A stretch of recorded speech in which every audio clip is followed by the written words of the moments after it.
नमस्कार मंडळी, ARK creative hub मध्ये आपल्या सर्वांचे मनापासून स्वागत। आपण भेट देणार आहोत वेदांत गोशाळेला। तर ही वेदांत गोशाळा कुठे आहे?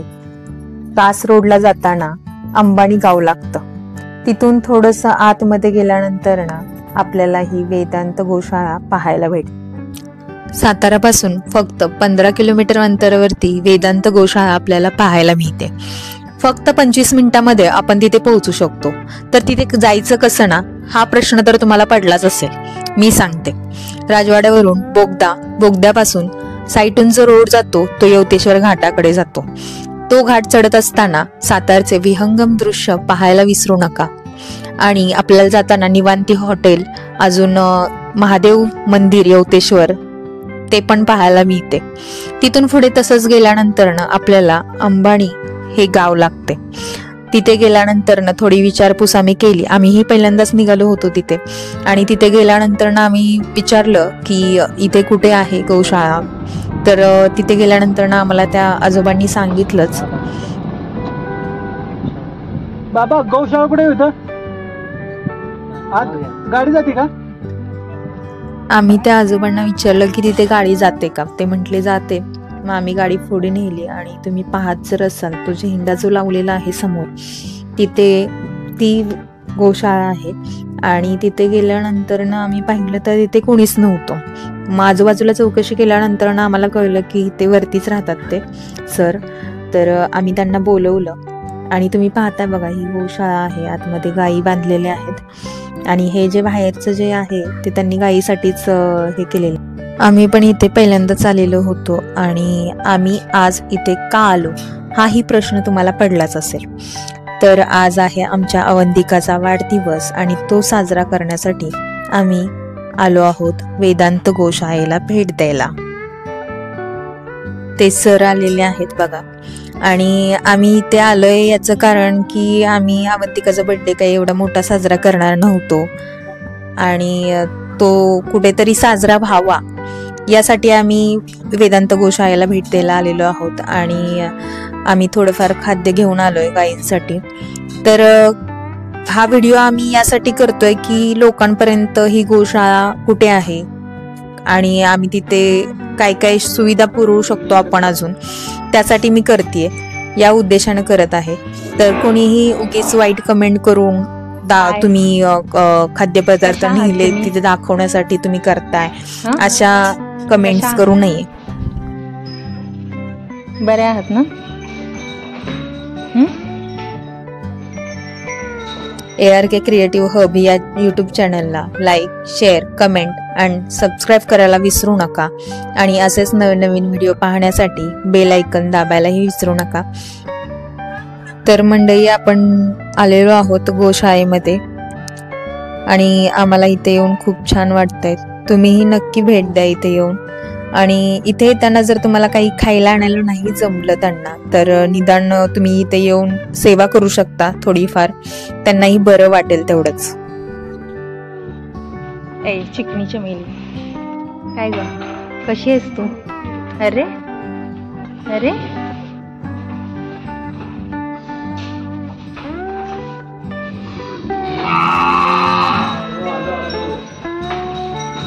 तर ही जागा तुम्ही पाहताय ती गायींसाठीच त्यांनी बांधलेली आहे। ऊन थोडंफार त्यांना लागावं, थोडंफार सकाळचं संध्याकाळचं ते बाहेर सोडत असतील असं मला वाटतं। आणि हे खूप छान आहे, म्हणजे इथे येऊन बरंच काही पाहायला भेटलं आणि अनुभवायलाही भेटलं। पण इथे आलेल्याचं एक समाधान पण आहे की बाबा खूप भारी वाटतंय इथे येऊन। तर तुम्ही नक्की भेट द्या। आणि तुम्ही ज्या या गायी सगळ्या पाहत आहात त्या सगळ्या मारक्या गायी आहेत असं आम्हाला त्या सरांनी सांगितलं।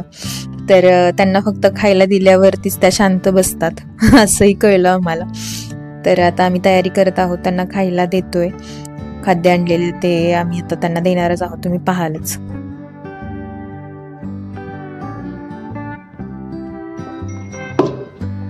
काय नाव तुमचं? क्षीरसागर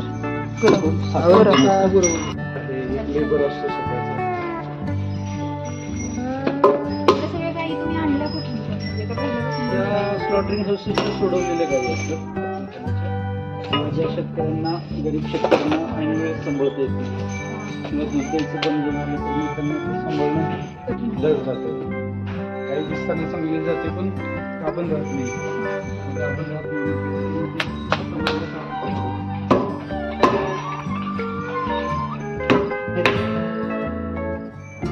तुला करतो थोड्या वेळ.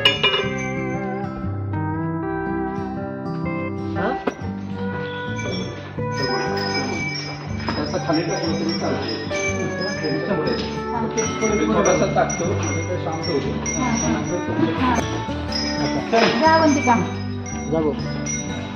पुढे टाक लवकर.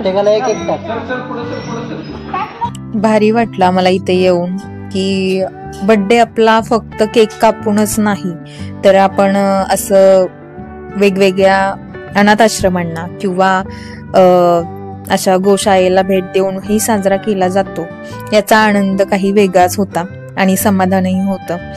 तर यांना आता आम्ही खायला देतोय तर भारी वाटतंय कुठेतरी असं, म्हणजे कुठेतरी यांच्यामध्ये रमायला. म्हणजे पहिल्यांदाच आलोय आम्ही पण खूप भारी वाटतंय. तर मंडळी, मला तुम्हाला एवढंच सांगायचं आहे की तुम्ही कधी इकडे कास रोडला किंवा कासला फिरायला जर तुम्ही कधी आलात तर इकडे येताना फक्त तुम्ही या गोशाळेला भेट द्यायला विसरू नका. आणि जरी तुम्ही खायला काही नाही आणलं तरी तुम्ही इथे येऊन थोडीफार सेवा करा गायींची. थोडं तुम्हालाही बरं वाटेल आणि त्यात जे सुख आहे ना ते कुठेच नाही, एवढं मात्र मी नक्कीच सांगेन. इथे आल्यानंतर मला अजून एक गोष्ट कळली की इथे जे ह्या गायींचं शेण आहे, गोमूत्र आहे, तर त्यापासून ते छान छान प्रोडक्ट बनवलेले आहेत त्यांनी. तर ते तुम्ही विकत घेऊ शकता. मी पुढे मोबाईल नंबर देईनच, त्या नंबरवरती तुम्ही कॉन्टॅक्ट करून हे प्रोडक्ट्स तुम्ही विकत घेऊ शकता. ते विकत घेतल्यामुळे या गायींना थोडीफार मदत होईल. आणि हे प्रोडक्ट तुम्हाला घ्यायचे जर असतील तर मी जो नंबर देईल त्यावरती नक्की कॉन्टॅक्ट करा आणि प्रोडक्ट विकत घ्या. तर ते प्रोडक्ट कोणते, तर मी तुम्हाला थोडक्यात सांगेनच की जे शेण असतं त्या शेणापासून बनवलेले दिवे आणि धूप, अगरबत्ती असे बरेच त्यांचे प्रोडक्ट आहेत. गोमूत्र पण आजकाल असं फेक दिलं जातं, पाणी मिसळून वगैरे दिलं जातं. तर असं न करता आपण ओरिजिनल जे गोमूत्र आहे ते लोकांपर्यंत पोहोचवण्याचा प्रयत्न करणार आहोत, असं त्यांनी सांगितली थोडीफार माहिती. आणि ते स्वतःही माहिती तुम्हाला सांगतीलच, पुढे तुम्ही पाहालच. बघा तुम्ही पुढे शेवटपर्यंत हा व्हिडिओ नक्की पहा. त्यातून तुम्हाला बरीच काही माहिती भेटेल या गोशाळेबद्दल. आणि इथे काय काय अजून कमी पडते, इथे गायींसाठी चारा पण कमी पडतोय, तर तो लोकांनी मदत करावी थोडीफार आणि लोकांपर्यंत हा व्हिडिओ पोहोचवावा या उद्देशाने मी हा व्हिडिओ बनवतेय. तर तुम्ही नक्की या गोशाळेला भेट द्या आणि तुम्हाला इथे येऊन कसं वाटलं हे कमेंट करून सांगायला विसरू नका. समोर तुम्ही बघताय आमची अवंतिका कशी गायींना खाऊ घालतीये.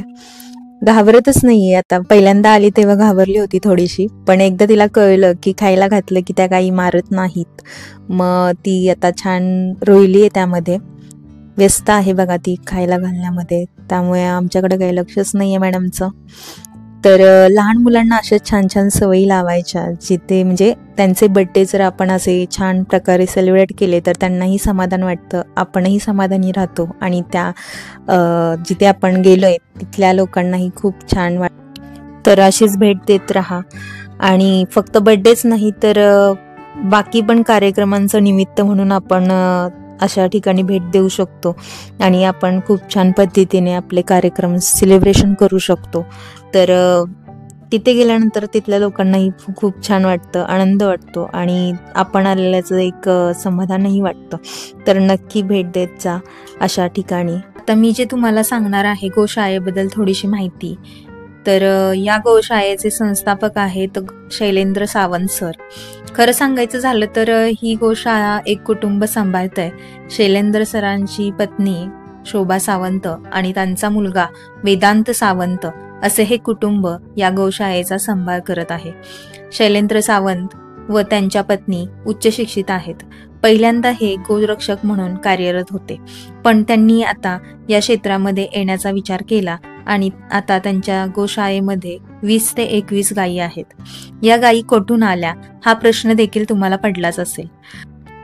ज्या शेतकऱ्यांकडे दूध न देणाऱ्या गायी असतात, म्हणजे त्यांना भाकड गायी असे संबोधले जाते, अशा गायी पण आपल्याला या गोशाळेमध्ये पाहायला मिळतील. काही शेतकऱ्यांसमोर असाही प्रश्न उभा असतो की त्यांच्याकडे असलेल्या गायी आजारी असतात, त्यांना दुखापत झालेली असते, पण त्यांच्याकडे खर्च करण्यासाठी पैसे नसतात. अशा गायींना ते आपल्या गोशाळेमध्ये नेऊन इलाज करतात आणि त्यांना सांभाळतात देखील. ज्या गायी रस्त्यावरती म्हणजे सोडलेल्या असतात, भाकड आहेत म्हणून, त्यांना देखील आपल्या या गोशाळेमध्ये आसरा दिला जातो आणि त्यांना जीवनदान दिले जाते. अशा प्रकारे ही गोशाळा चालवली जाते. या वेदांत गोशाळेला आज 10 ते 11 वर्ष पूर्ण होतील. शैलेंद्र सर यांच्या कामाला आपण दाद द्यायला हवी. खरंच खूप छान काम करत आहे हे कुटुंब. तर या कुटुंबाला एक आधाराची गरज आहे. आपण प्रत्येकाने जर थोडी मदत केली तर आज त्या गोमातेचे आशीर्वाद आपल्यालाही लाभतील असं मला वाटतं. अजून एक मला सांगावं असं वाटतं या व्हिडिओच्या माध्यमातून की ज्यांच्याकडे गायी आहेत पण गायीचं शेण गोमूत्र ते फेकून देत असतील, तर त्यांना मला हे सांगायचे आहे, तुम्ही ते फेकून देऊ नका. तुमच्या घरी येऊन गोशाळेचे कर्मचारी ते शेण येऊन घेऊन जातील. शैलेंद्र सर शेणापासून दिवे, धूप, अगरबत्ती असे केमिकल युक्त म्हणजे केमिकल मिक्स न केलेले असे प्रोडक्ट बनवतात. तर तुम्ही त्यांना सहकार्य करावे. मी त्यांचा नंबर या व्हिडिओमध्ये देईन, तर तुम्ही त्यांना कॉन्टॅक्ट करून ते शेण गोमूत्र त्यांना देऊ शकता.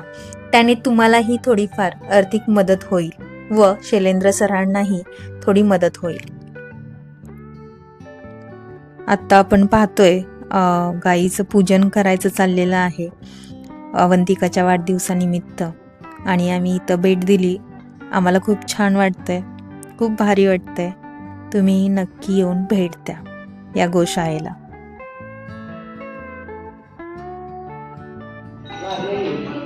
क्षेत्रातली आहे, ते MBA फायनान्स आहे. आम्ही दोघेही मुंबईचे. जस्ट साहेबांच्या मनात आलं करायचं, मग आम्ही सुरू केलं. ऍक्च्युली ते गोरक्षण आणि बाकी सगळ्या ह्याच्यात मुंबईला होतं तेव्हा होतेच, पण स्वतःच जेव्हा आपले गोरक्षण तुम्ही करताना तुम्ही एकदा गाडी पकडता, काय असेल ते त्या रात्री करता, परत दुसऱ्या दिवशी तुम्ही त्या व्यवस्थित नसता. पण जेव्हा आम्ही ह्या व्यवस्थित आलो ना की कळलं गोरक्षण जेवढं महत्वाचं आहे त्याच्यापेक्षा हे खूप बरोबर आहे, डिफिकल्ट आहे. कारण हे ना रोजचा विषय आहे. रोज माझ्या घरात खायला नसलं तरी मला ह्याची व्यवस्था करावी लागते. नाही नको सर, वगैरे नको सर. हा एकीलाच नाही. काय होतं, एका घरातला तुमच्या ब्रीड असलं ना की त्यांना तुमचं एक वळण असतं. हे तसं नाही, हे तिकडून आलंय, खाण्यातून आलंय, एक सोडून दिलेलं आहे. तेव्हा त्यांची ना एवढी हे नाही, प्रत्येकाची खोड आहे वेगळी. आपण आता करतोय ना त्या शेणगोमूत्राच्या वस्तूपासून त्या पूजा साहित्याच्या वस्तू विक्रीला उपलब्ध करून हा विषय आपण चांगल्या तऱ्हेनं, कारण जो महिन्याचा जो सगळा खर्च आहे तो फक्त डोनेशननी भागवता येणं फार गोशाळांना अशक्य झालं. आणि स्वतःची विक्री व्यवस्था जर उत्पन्न होत असेल किंवा करू शकत असो आपण, तर मग डोनेशनवर जायची गरजच काय. तुम्ही चांगल्या भावनेनं तो वाढदिवस साजरा करायला आला तर त्याच्याबद्दल काही वाद नाही. तो तर हिंदू धर्माचं आपलं कर्तव्य आहे किंवा आपण चांगलं कर्म आहे म्हणून करतोय. पण फक्त वाढदिवसावर किंवा तुमच्या डोनेशनवरच इथलं यंत्रणा नाही चालवता येते. म्हणून आपण काय करतोय, शेण गोमूत्रापासून ज्या पंचगव्य वस्तू बनवतोय त्याची बाजारात अगदी व्यवस्थित मार्केटिंग कसं करता येईल, त्यासाठी विक्री व्यवस्था कशी उपलब्ध करता येईल ह्याच्यावर काम करण्यासाठी आता आपण सक्रियपणे सगळ्यांना बरोबर घेऊन काम करतोय. फार्मर प्रोड्युसर कंपनी त्याच्यासाठी आता आपण एक रजिस्टर केले. म्हणजे हिंदू जे पूजेचं साहित्य वापरतात ते रोज वापरतात. आणि गोशाळेचं पूजा साहित्याची निर्मिती असली तर ज्या हिंदूंना पाहिजे ते गोशाळेकडून घेतील, गोशाळेतल्या गायी पण वाचतील, तुम्हाला चांगलं पवित्र साहित्य उपलब्ध होईल. दिवे असतील, धूप असतील, अगरबत्ती असतील, कुठून तरी विकत घेतच ना, गोशाळेच्या विकत घेतल्या तर गोशाळांना पण मदतीचा आधार होईल आणि तुम्हाला चांगलं पूजा साहित्य उपलब्ध होईल. अशा पद्धतीने हे आता हे ज्या गोशाळेवर आता आपण आलो, तुम्ही सगळ्यांनी भेट दिली, तिथं कत्तलखान्यातले सोडवलेल्या गायी किंवा भाकड गायी ज्या दूध देत नाहीत गायी त्या गायी आपण ठेवतो. म्हणजे शेतकरी शक्यतो दूध न देणाऱ्या गायी सांभाळायला थोडेसे उत्सुक नसतात. काही त्याला अनेक कारणं असू शकतील.